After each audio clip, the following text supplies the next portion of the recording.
Morning everybody, how are y'all doing today? I'm doing great myself because today we get to take a look at a bit of a different type of Salt. Now we cover a lot of PlayStation fanboys and a few Xbox and PC fanboys every now and then, and that's basically our main source of Salt. But today we're going to be talking about a bit of a different type of Salt. Not necessarily fanboy Salt, but more so jealousy and pettiness Salt. Because we're going to be taking a look at an indie dev who's really upset that Vampire Survivors became a massive hit and his game did not. Which, just how petty can you be? Why can't you be happy that somebody else is finding success? I really don't understand it. With me and my YouTube friends, anytime one of us does really well, we congratulate each other. We support each other. We don't say, oh, screw you. You did better than me. I'm mad now. No, we congratulate each other and we move on with our lives. But anyway, right before we get into this, I'm gonna say I'm speeding up this entire first 2 minutes of the video by 2 times because it's just him explaining how his game works and there's nothing I can really comment on. It's really all important later on. I'm not gonna play through it at 5 times speed because I still want you guys to be able to hear what he's saying, but I'm not trying to waste your time either, so I'm speeding it up. But in case you want to skip the next minute or so and you don't want to hear him ramble, he's just talking about the system his game has where there's combos you can build up and then the properties of your bullets change and they basically do more damage and stuff. And one final note, if you're wondering why there's Halo Infinite gameplay instead of, Vampire Survivors gameplay, I tried getting Vampire Survivors gameplay twice and for some reason after 30 seconds it would just freeze. And trust me, I tried for over an hour in 2 different play sessions to get the footage working, but I guess GeForce was having a bad day or something, so enjoy the Halo gameplay.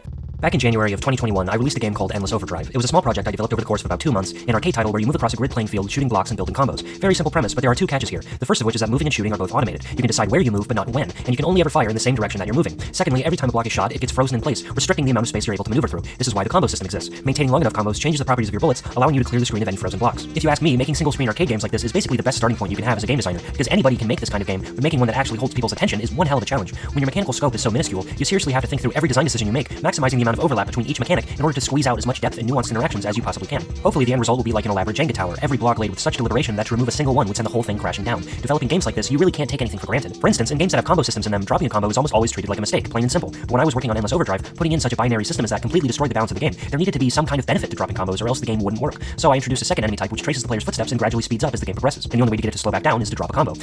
When you mesh mechanics together like this, ensuring that each one has its own set of pros and cons, what you get is a system where you need to think ahead of yourself, plan for the future, because every action you take will have a ripple effect on every other action. That's depth, that's decision making, the beating heart of gameplay. A system that lacks ambiguity, where every choice can be boiled down to clear right or wrong, can hardly be considered a game at all. Alright, now just keep that in mind, guys. If there's a definitive right or wrong answer, it's automatically not gameplay. Because if you've played Vampire Survivors for any extended period of time, you would know that the game has a ton of decision making you need to do. It's not always clear if your actions right now will result in the best future. If you've played Vampire Survivors, you know exactly what I'm talking about. If you haven't, then don't worry, I'll explain it a little bit later. But let's continue on here. This is why I find the explosive success of Vampire Survivors so concerning. The first time I played it, I was really struck by how much it reminded me of Endless Overdrive. Both games have automated attacks and swarms of enemies that come at you from all sides of the screen with simplistic movement. But these surface-level similarities only highlighted for me that the design philosophies underlying the games could not be more opposed. I have never in my life played something so hostile to the concept of depth and decision-making as Vampire Survivors. If you were a designer that actually cared about nuanced, multifaceted game mechanics, you would not make a single choice that this game makes. Jesus Christ, this dude is acting like Vampire Survivors killed his dog. But in all seriousness, that clip is the embodiment of the meme, tell me you haven't done something without telling me. In this case, it's tell me you haven't put more than 5 minutes into Vampire Survivors without telling me you haven't put more than 5 minutes into Vampire Survivors. And I swear to God, if I get a comment saying, oh look, he's 8 minutes into this game, I'm gonna lose it. It's called a joke. But let's go ahead and hear why Vampire Survivors makes all the wrong decisions. And that's why it blew up and your game didn't. The most obvious way to show this would be the enemy design, the thing that even people who like the game complain about. Every enemy here does the same thing. They walk towards you. Some do this a little bit faster, some do it while having slightly more health, but that's it. Did you expect that skeletons carrying different weapons would attack you in different ways, or attack you at all? Nope, they just apathetically limp at you, same as all the rest. With only a few incredibly infrequent exceptions, that is the most you're getting out of this enemy roster. My dude, how much combat depth are you expecting? It's not that type of game. It's a 2D side-scrolling game where your character auto-attacks and you're just supposed to walk towards the enemies and let your character attack them. The point of the game is not how the enemies go about attacking you. It's about the different combinations of items you build up over time and how you're supposed to choose the best items for your loadout so that way they play off each other well, so that way when you get to the higher waves, you're prepared to kill enemies with higher health that do more damage. And I love how he complains about this when his game is the exact same style. But that's the funny thing, there are actually different types of enemies. Sometimes you'll get these random groups of enemies that'll just hard rush you, where if you can kill them, you'll get a lot of gems to level up. But since there's so many of them, if you either don't move out of the way or don't kill them, you're likely going to have your run ended immediately. But again, the point is not extreme enemy variety. And I think the most important thing to point out is this game was made by one guy. The fact that he added as many different sprites for enemies as there is and changed damage numbers and defense values and stuff as much as he did is honestly a testament to how much he actually cares. He didn't have to do any of that. He went above and beyond while your entire game revolves around shooting a bunch of boxes. But let's keep going because we've got a lot more to talk about. Since there's no meaningful differentiation between enemy types, there's also no reason to ever prioritize killing certain enemies over others. And considering that the majority of the levels are endless fields devoid of level hazards or geometry, there's no positional aspect to combat either. Walking away from an enemy before it can touch you is the full extent of the combat depth you can expect from Vampire Survivors. This strategy does not change or evolve in any way across a playthrough. Top to bottom, it's as bare bones in one note as a combat system can feasibly be. Yes, because again, it's not supposed to be a super complex combat system. The complexity comes in with the combinations of items that you use to evolve other items, and how you need to find secrets throughout the stages to unlock more characters, items, stages, etc. Vampire Survivors is far more about finding secrets and exploring the worlds than about having super deep combat. And also to say there's no reason to prioritize certain enemies over others, that's a complete lie. A good chunk of the weapons in the game will go where you are facing. So if you see a big boss on the screen like you had right there, and you have those directional attacks where you can control where they go, you want to point those at the boss because it's going to have higher health and do more damage because you want to get rid of it as quickly as possible. And then your other passive attacks that attack in a specific way without relying on your input will attack the enemies around you and keep you safe. Boom, there you go. I just gave you an example of strategy required in this game, and I wasn't even trying to. I was just trying to explain why you need to prioritize bosses over regular enemies. The real draw to the game then is its progression system. Killing enemies awards you with EXP gems, granting you new weapons and abilities with each level up. Hypothetically, this adds some actual meat to the game, allowing you to come up with highly personalized builds for your characters.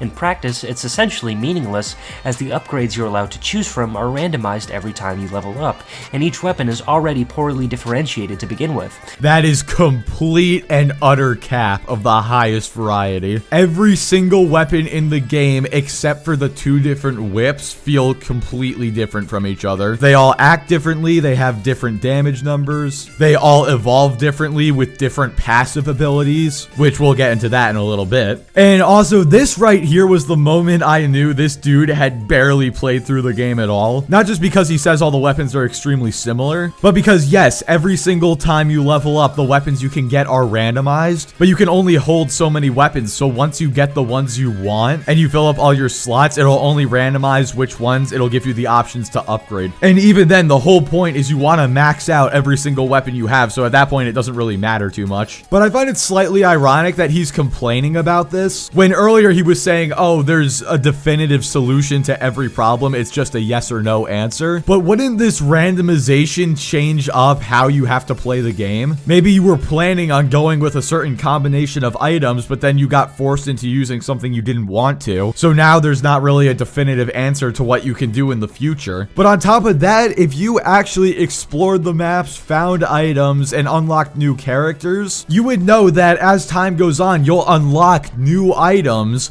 And he's going to mention this later, by the way, that you can purchase permanent upgrades for items in the main menu. But what he fails to mention, probably because he didn't play the game that much, that you can unlock a skip and a banish function, and also a reroll function. Upgrading them from the main menu will allow you to skip, reroll, and banish items more often. Skip basically means that if you don't like any of the items that you see, you don't actually have to pick one of them, you can just skip past them. Banish means if there's an item clogging up the loot pool that you don't want there, you can hit banish, and then you can click on one of the items it gave you, and then it'll be removed from the loot pool for the rest of that game, and you won't have to worry about it clogging up space. And reroll is pretty self-explanatory. It lets you re-roll the random items it gives you so you can try to get better ones that you want. But judging by this dude's home screen for this game, he has not played far into it whatsoever, because if he did, he would have unlocked a bunch more options and menus to pick from. So yeah, what am I expecting at this point? Since they're all passive and almost never have unique attack properties, you're only choosing weapons based on their range and damage output.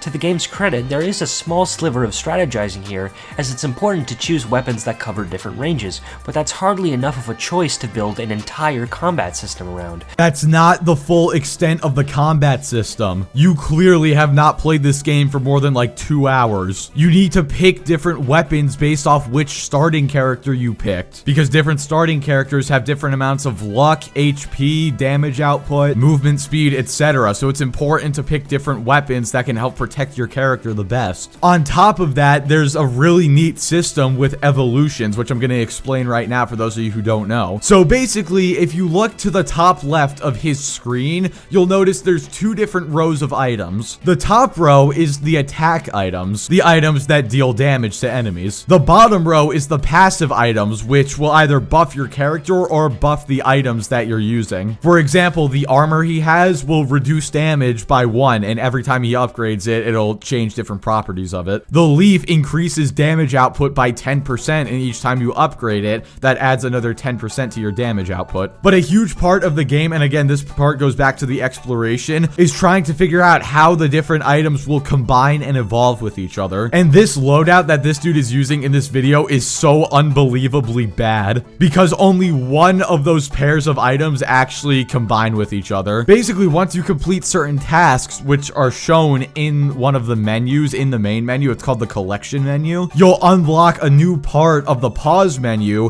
where it'll show you this item plus this item equals this item. So in this case, we'll use the only actual proper item combination this dude has, which is that little rhombus and the armor piece. Because he has both of those equipped, once he maxes out the rhombus, he will need to find a chest which drops from boss enemies. When he opens the chest, he will be given the evolved version of the rhombus because he also has the armor which combines with it. And basically he gets to keep the armor, which is the passive item, while the attack item gets majorly upgraded so it covers a way larger area. Maybe it'll explode on impact with enemies. It entirely depends on the item that gets evolved. And once you successfully evolve one of the items, that little pause menu I mentioned earlier where you could see how different items combine will show that recipe. Because basically when you first start out the game, when you first unlock that menu, it'll be a bunch of question marks, and the only thing that won't be question marked out, I guess is the way I'm gonna say it, will be the base attack items that you've already unlocked. Once you successfully figure out which passive items combine with them, and you successfully evolve them, it will show you the combination that you need from the pause menu. That way, if you forget in the future which items combine, you can just pause the game and look at the menu and you can see, okay, I need this item, and then I can get this really good item. It really sucks that I couldn't get Vampire Survivors gameplay for this video, because then I absolutely would have used that to explain it. But hopefully I've done a good enough job explaining it by myself. Basically, to summarize in case you're confused, certain attack items combine with certain passive items. Then you find a chest once you've maxed out the attack item. And when you open the chest, it will evolve the attack item into something much better, which is a huge part of the exploration and strategizing of the game. You need to choose certain items based on if they'll combine to evolve or not, which is why this dude's loadout is so garbage. Like I said, the only things there that evolve are the rhombus and the armor. Nothing else combines bonds to form something bigger and better. Of course, he could have known this if he actually played the game for more than 2 hours and figured this all out, but no. He was too petty and jealous to even do that. The problem is that the fundamental actions of movement and attacking lack any real depth. As a result, despite the fact that you can build characters with wildly varying loadouts, those choices have no effect on your playstyle. Regardless of whether you're controlling a damaged tank or a glass cannon, a slow-moving death machine or a quick-footed wimp, the way you view and approach combat encounters is identical. If you see an enemy, walk into them until they die, but if they're going to walk into you first, run away. This is not combat design, this is nothing. No, it's definitely combat design. Even if it is extremely simplistic, it's still combat design. And yes, depending on which type of character you're controlling, it will affect how you play the game. If you're an absolute tank who can also put out a good amount of damage, you'll probably want to hard rush every enemy you see. But if you're one of the characters that moves extremely slowly, you're going to want to build your loadout around AoE attacks that will protect you. There's a garlic item in this game, and basically it surrounds you with a damaging zone. The more you upgrade it, the more damage it does and the bigger the area gets. If you're controlling an extremely slow moving character or a character who can't afford to take many hits, you're definitely going to want to use that item, because the second an enemy gets too close to you, they're instantly going to take damage and in a lot of cases instantly die. This dude is just straight up lying at this point. Then again, it's probably not him lying, it's probably just him having no idea what he's talking about. Either way, not a good look. It's also probably not a surprise to any of you. Even looking through positive reviews of the game, basically everyone concedes that the mechanics are completely vapid. The real secret to its addictive gameplay is the power trip of it all, getting to watch numbers go up, an increasing swarm of enemies being obliterated by a barrage of bullets growing in equal measure. It's reasonably satisfying, and there's nothing wrong with the game making you feel good for playing well.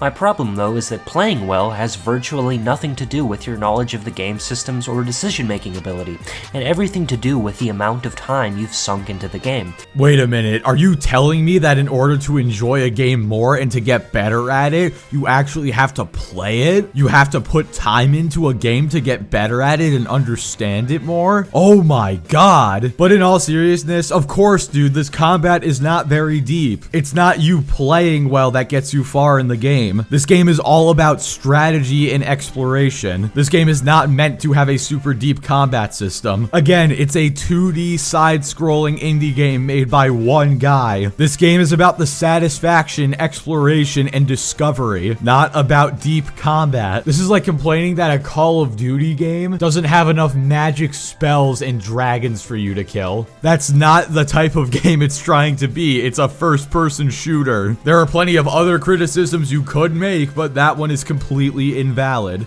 As I've discussed, combat being as shallow as it is means that there's no skills you can feasibly improve at as a player. The way you play the game 20 hours in is exactly the same way you were playing 10 minutes in. The only avenue for improvement is spending hours grinding money so you can buy permanent stat upgrades and extra characters.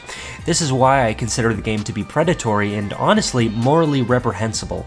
As a game designer, you have a responsibility to not waste people's fucking time, to build games which actually engage players mentally, testing their ability to adapt to new situations and solve problems. No game designer has that kind of duty. What are you talking about? Maybe that's your vision for a game. Maybe that's what you want to do, but not every developer shares the same vision for their games. Not every developer wants to challenge the player constantly and force them to come up with new strategies for evolving situations. Some games, like this one, are just meant to be a nice, casual, satisfying game where you can kill a bunch of ugly things and collect a bunch of bright blue XP gems and watch numbers go up. I will agree, game designers should not waste people's time, but the developer of Vampire Survivors is not wasting people's time. If people are having fun with the game and getting big dopamine hits that they really need or want, then what's the problem with that? How is that a waste of people's time? It's like that old John Lennon quote, "Time you enjoy wasting is not time wasted." If you're enjoying yourself and having a good time, then that's not you wasting time. And I saw one comment on your video that kind of summarizes the point perfectly, honestly. It was something like, buddy, when I get home from a 15-hour hard shift at work, sometimes I just want to turn on my computer and watch things die. Not every video game needs to be a mental test for the player. Video games are meant to be fun and satisfying. If you have a vision where you want to constantly challenge people, then go make that game, but don't complain when developers have different visions from you.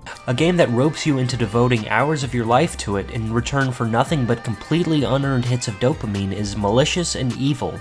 Even if you're of the belief that this game isn't technically predatory because it lacks microtransactions, you at the very least have to admit that this style of game design is wide open to exploitation. It's only a matter of time before some AAA company copies Vampire Survivors verbatim, only with even more addictive gameplay slathered in microtransactions.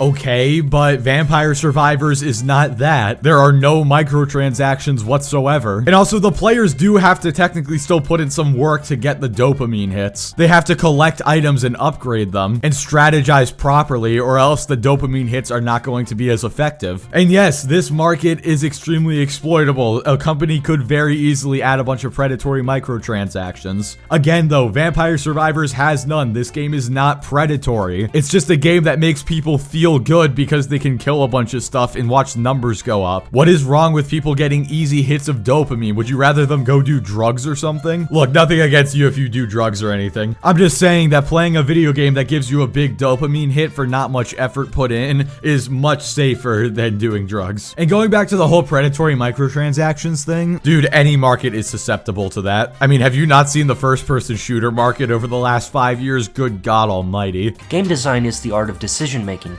presenting players with a complex, evolving knot to untangle, problems which force you to think beyond the present moment and consider what consequences might happen in the future.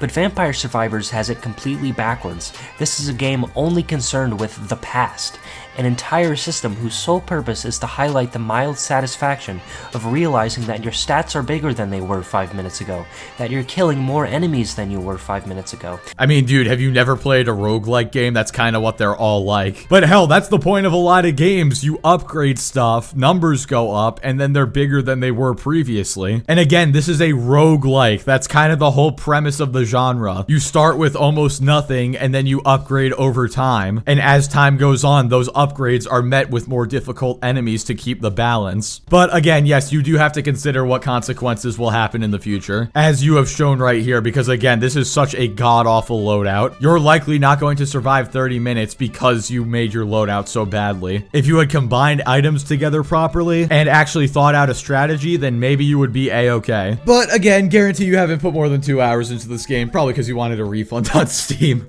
There is nothing beyond that. There is no future in Vampire Survivors. The fact that the project has already been successful enough to have spawned imitators makes me feel embarrassed to believe in video games. This is artistically worthless dreck that displays a stunning lack of imagination and curiosity for game design as an art form. You might think I'm jumping the gun, being mean to a game that's still in early access. However, I sincerely believe that the only way this game could be meaningfully improved would be to completely rework the mechanics from a fundamental level, and that is not going to happen. Vampire Survivors will never have more depth, because these mechanics were not built to be deep in the first place. It cannot become more interesting, it can only become more. More weapons, more items, more stages, more enemies, none of which address the fact that the core of this game is a vacuous nothing where the concepts of decision-making and thoughtful play go to die. And so what we're left with is an ever-expanding turd, continuously polished to the delight of a captive audience. And if that's the future of video games, I don't want to be a part of it. I mean, he was right about one thing. The future was more stages, more weapons, more enemies, because the new DLC is absolutely fire. It has a ton of all of those things. Well, only one new stage, but the new stage is awesome. But again, I already explained it a ton earlier, but there's plenty of decision-making and future planning to be done. There's plenty to explore, but again, like I said, this dude probably played for like an hour and a half and then got a refund on Steam. So he has no idea what the hell he's talking about. But yeah, anyway, guys, that's gonna do it for this video. Thank you all so much for watching. My final final thoughts on this are honestly just, you know, don't be petty, don't be jealous, and don't be a massive hypocrite, because I never mentioned it, but this dude's game is literally just Vampire Survivors, except no exploration, almost no enemy variety, no weapon or character variety, and it's literally just you being a box shooting other boxes. I hate the argument, oh, well, if you don't like it, go make your own, but this dude tried to make his own and failed horrendously, and he's just really salty about it. And if you guys really want me to, I will cover the sequel to this video in the future in which he doubles down on his original point, calling the game predatory even though it doesn't have any microtransactions, you know, that whole thing. But yeah, anyway guys, with that being said, like the video if you liked it, dislike it if you didn't like it, subscribe if you want to see more, and I will catch you all next time.